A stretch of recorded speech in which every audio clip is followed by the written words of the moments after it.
네, 여러분 안녕하세요. 꽃변 인사드립니다. 추석은 잘 새고 계시죠? 저는 열심히 또 작품을 만들고 있습니다. 자, 오늘 AI 법정 이어나갈게요. 이런 질문을 해봅니다.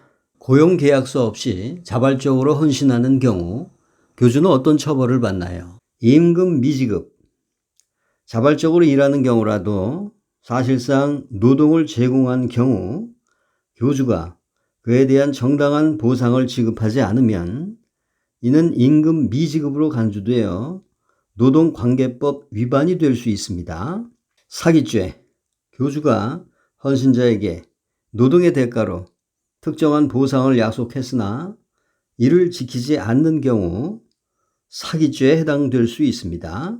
예를 들어 보상이나 혜택을 주기 위한 약속을 한 후 약속을 이행하지 않는 경우입니다. 배임죄. 헌신자들로부터 모은 금품이나 자원을 개인적인 이익을 위해 사용하는 경우 이는 배임죄에 해당할 수 있습니다. 상법 및 관련 법률의 위반.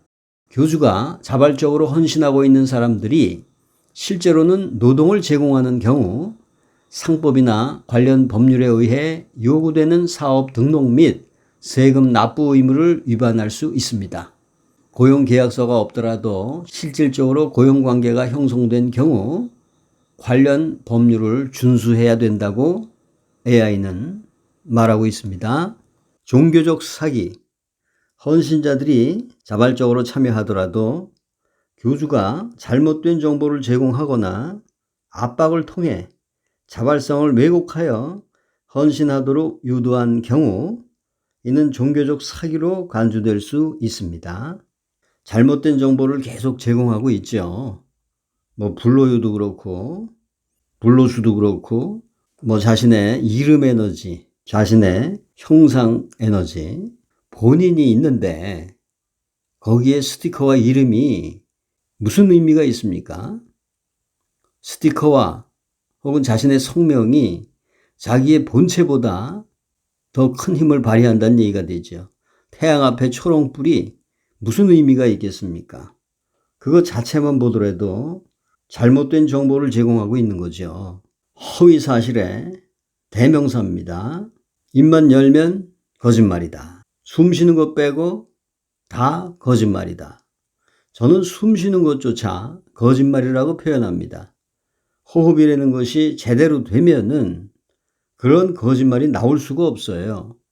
호흡의 방식이 틀린 거예요. 사념이 개입할 수 없는 올바른 호흡의 정도를 익혀야 할 것입니다. 강제노동, 자발적으로 헌신한다 하여도 실질적으로 강압적 요소로 존재한다면 이는 강제노동으로 간주될 수 있으며 이러한 경우에 교주는 법적 처벌을 받을 수 있습니다. 이것은 지금 사회에서 돈벌이를 할 수 있는 사람들도 자발적으로 거기 들어가서 무보수로 일을 하고 있습니다. 제가 궁에 있었을 때 실제로 목격한 사항이에요. 자, 그러한 사람들 자신이 현 사회에서는 주목받지 못하지만은 그렇게 무보수로 헌신을 하게 되면은 주목받는 사람이 됩니다. 그 부분에 대한 노동법을 AI가 설명하고 있습니다. 그 사람들이 왜 거기 들어가서 무보수로 헌신하려고 할까요? 세뇌가 됐기 때문에 그런 거예요. 교주가 잘못된 정보를 제공해서 자신을 신격화했기 때문에 이 사람들이 세뇌가 되어서 거기서 헌신적인 봉사를 하는 겁니다. 실질적으로 강압적 요소가 존재한다는 얘기가 세뇌를 통해서 사람들을 한거불능 상태로 만든 거예요. 최면 상태에 빠진 사람들이 거기 가서 무료 봉사를 하는 겁니다. 이거 역시 강제노동으로 간주될 수 있다고 AI가 설명하고 있는 거예요. 불법적인 자금 모집, 헌신자들이 자발적으로 기부하거나 도움을 주는 상황에서 교주가 그 돈이나 자원을 불법적으로 이용한 경우 법적인 처벌을 받을 수 있습니다. 자, 법인 통장으로 들어온 돈을 마치 개인 돈처럼 유용을 하고 있죠. 리베이트를 주지 않으면은 그 사람들이 전화를 받지 않는다고 합니다. 그래서 할 수 없이 리베이트를 준다는 거예요. 그래서 그 부분에 대한 것도 물어봤습니다. 종교 법인으로 들어온 헌신자들의 돈을 교주의 측근 3인방이 리베이트로 나눠 갔습니다. 교주는 이들에게 리베이트를 주지 않으면 전화를 받지 않아 리베이트를 지불한다고 합니다. 이때 교주와 그 측근 3인방에게 주어지는 법적 처벌은 무엇입니까? 이렇게 물어봤어요. AI의 답변입니다. 종교 법인으로 들어온 헌신자들의 돈을 교주와 그 측근들이 리베이트 형태로 나눠 갖는 행위는 여러 법적 문제를 야기할 수 있습니다. 한국의 법률 체계에 따르면 이러한 행위는 다음과 같은 범죄에 해당될 수 있습니다. 사기죄, 헌신자들로부터 수집한 자금을 교주 또는 측근들이 개인적인 이익을 위해 사용한 경우 이는 사기로 간주될 수 있습니다.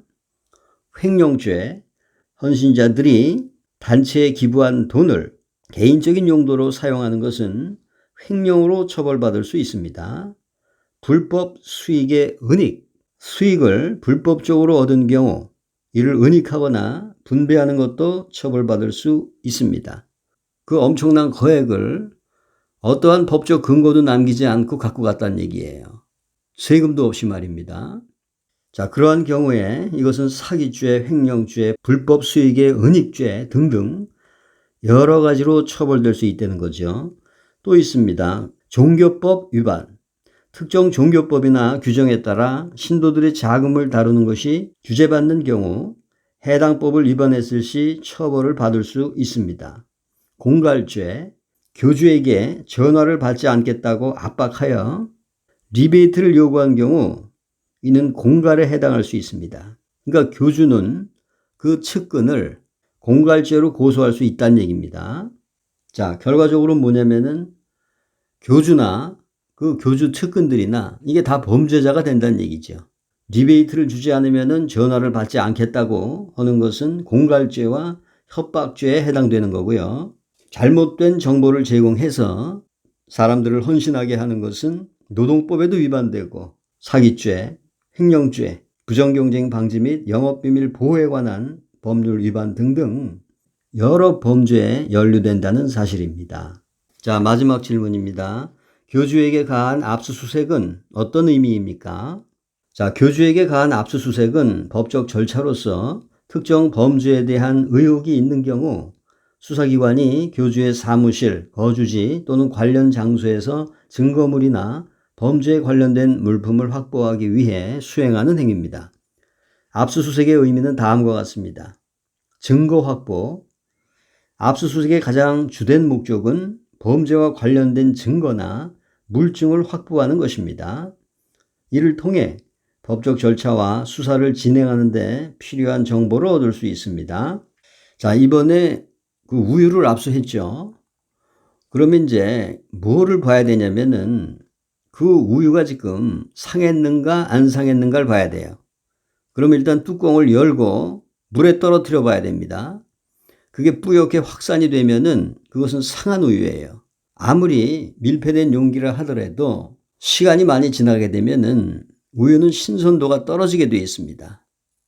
그러면은 가장 간단하게 테스트해 볼 수 있는 것이 찬물에 떨어뜨려 보는 거예요. 뿌옇게 퍼지면은 밀도를 잃었다는 얘기입니다. 우유가 상해가고 있다는 증거예요. 그리고 더 과학적인 분석을 해보면은 반드시 저지방과 저단백이 출현하게 될 것입니다. 그것은 뭐냐? 사료화 되어가고 있다는 얘기가 됩니다. 그리고 뚜껑을 열고 한 열흘 정도 지켜봤을 때 그것은 곰팡이가 끼기 시작할 거예요. 미생물이 침투하기 때문에 반드시 곰팡이가 낍니다. 자, 그러면은 그 교주에 특수 물질이 붙어 있음에도 불구하고 우유가 썩는다는 것이 증명이 되는 거죠. 그러면 그 자체가 사기죄에 해당되는 겁니다. 그것을 통해서 자기를 신격화한 거잖아요. 자기를 신격화해서 사람들을 항거불능 상태로 만든 겁니다. 그래서 노동력을 갖다 바치게 하고 재물을 갖다가 바치게 하는 거예요. 자기를 신격화하는 그 증거로부터 수많은 범죄들이 탄생할 수 있는 겁니다. 그래서 이번에 압수수색한 그 우유는 그런 식으로 분석을 해 나가야 할 것입니다. 그 안에 독극물이 있느냐 없느냐가 중요한 게 아니에요. 그거를 보는 게 아니라 그 교주의 이름에 특수한 힘이 있느냐 없느냐 그거를 봐야 된다는 얘기죠. 자신의 이름을 쓰면은 우유가 썩지 않는다 그랬거든요. 그러나 밀봉이 되어 있으면은 누구의 이름을 쓰건 썩지 않는단 말이에요. 그러니까 뚜껑을 열어봐야 된다는 얘기입니다. 그리고 가령 밀봉이 돼 있다 하더라도 그 우유는 상하기 마련이에요. 찬물에 떨어뜨려 봐야 됩니다. 그래서 뿌옇게 확산이 되면은 그것은 상하기 시작했다는 얘기죠. 그래서 봐야 될 것은 뭐냐면은 그 교주의 이름은 어떠한 권능도 없다는 것을 증명해야 될 것입니다. 그게 수사의 핵심이 되어야 됩니다. 자, 법적 절차 준수. 압수수색은 사법기관의 법적 프로세스를 따라서 진행해야 하며 일반적으로 법원의 영장을 필요로 합니다. 이는 사생활 침해를 최소화하고 개인의 권리를 보호하기 위한 절차입니다. 범죄 억제 및 예방. 압수수색을 통해 범죄에 사용된 물건이나 불법적으로 획득한 재산을 제거함으로써 범죄 억제와 예방에 기여할 수 있습니다. 비리 또는 범죄 확인. 사이비종교와 같은 조직에서 발생할 수 있는 재정적 비리나 범죄를 확인하고 이에 따라 필요시 공소를 제기할 수 있는 기초 자료를 제공합니다. 피해자 보호. 압수수색을 통해 피해자들이 입은 피해를 줄이고 범죄로부터 보호하기 위한 조치를 취할 수 있습니다. 따라서 교주에 대한 압수수색은 해당 인물의 범죄 행위에 대한 진실을 밝히고 합법적인 법적 대응을 준비하는 중요한 과정입니다. 이를 통해 법적 정의를 실현하고 실제 피해자의 권리를 보호하려는 목적을 가지고 있습니다. 시간이 걸릴 거예요. 그러니까 너무 조급해할 필요 없고요. 일단 압수수색이 들어갔다는 얘기는 많은 심증들이 접수가 됐고 그 심증을 뒷받침해 줄 수 있는 물증의 필요성을 느꼈다는 얘기예요. 그렇기 때문에 모든 범죄 행각들이 드러나게 될 것입니다. 지금 제 유튜브에 그 법적 처벌의 근거들이 증거물로 확보되고 있습니다. 이것이 적정한 때가 되면은 이 수사에 많은 뒷받침이 될 수 있고요. 제 자신이 지금 법정 싸움에 휘말려 있기 때문에 저 자신을 변호하고 저 자신을 지켜나가는 과정 중에 이러한 많은 요소들이 적극적으로 제시될 것입니다. 제가 그동안 쌓아왔었던 이 팩트들이 대항 요소로 작용이 될 것입니다.